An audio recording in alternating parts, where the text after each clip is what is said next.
Welcome back. In part 1 of COVID-19 induced teaching learning, a personal perspective, we discussed about different milestones that India witnessed, such as the Macaulay Minutes of 1835 and its impact. Second being the India's independence 1947 and Indian response. And the thirdly being the COVID-19, its current challenges and the proposed responses. In this corona time, many innovators will find it challenging enough to propel their innovation in teaching and learning and will come out with novel solution to the current problems. So why not others? To say least, transformation is the need of the hour. One has to accept this reality and organize his or her activities. The teachers may innovatively engage with their students on a lifelong basis, become their mentors, and not just the information providers. Today, after 2 months of lockdown and subsequent online teaching learning has made it pretty clear to me that online teaching learning is not only laborious but also worrying, as well as that is both teachers as well as students. It is too consuming to keep everyone motivated. But if the teacher is motivated enough, it is a challenging but not an impossible task. Here, the online gadgets they come to the rescue. For example, starting from scheduling of the online classes to seamless availability of the whiteboard or the sharing of the screen, that is sharing of the PowerPoint presentations on different digital platforms, they all have become new norm. Now everybody can share the platform exactly like the classroom, and they can teach like chalk and talk. Even though this is not as powerful as a tool as the direct teaching and learning, because in the classroom the learners get to learn both the things directly as well as indirectly from the actions, from the expressions of their respective teachers, which are generally absent in online mode of teaching and learning, because that student can imbibe and imitate those desired behaviors.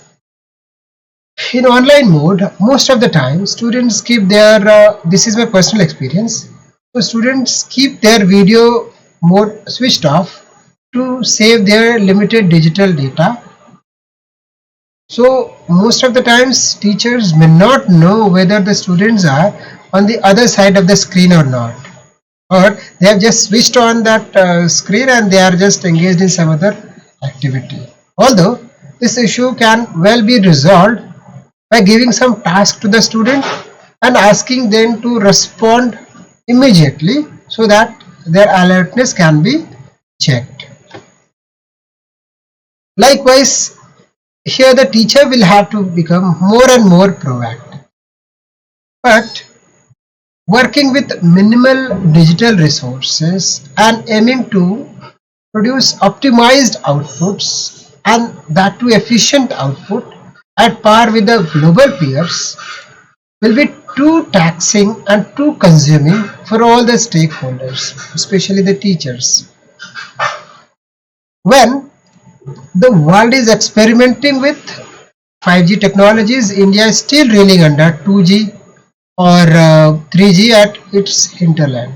So these are the stumbling blocks to online teaching and learning, which we will have to cater to. Even where the internet speeds are say 50 Mbps, the download or upload speeds are in kbps. So the corresponding challenges will keep on haunting us. So it must be the responsibility of the policymakers to make it sure, make it confirm that the resource allocation especially to education and higher education as well as research, must be duly funded in technologies and their applications, because these are the only routes for cheaper outputs at later times. For example, had we been not invested enough in nuclear research and missile technologies or say space research, no world power would have shared these technologies with us. We could send our Chandrayaan mission or Gaganyaan mission based on our own indigenous technologies. No world power has ever shared. In fact, we are helping other countries to send their missions in the space. So, simple point is that higher education and research, this will we can only keep we can only achieve self-reliance if we are enough funded. At the same time, educational institutes must come out with some ingenious methods to reach out to their alumni, seek collaborations with the industry for funding of incubation centers where the skills desired by the industry are nurtured by the academia with a mutual cooperation. Educational institutes may try to promote some popular courses on a chargeable basis. Maybe they can use internet, they can use YouTube to promote their courses and charge accordingly.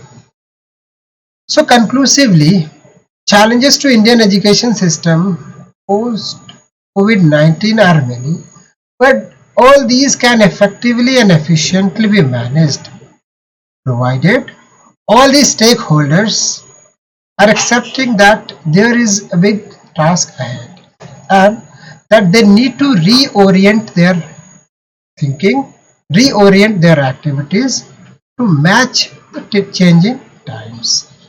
Without that, it is not possible to achieve the goal that we are desiring. Thank you. We'll meet some other time.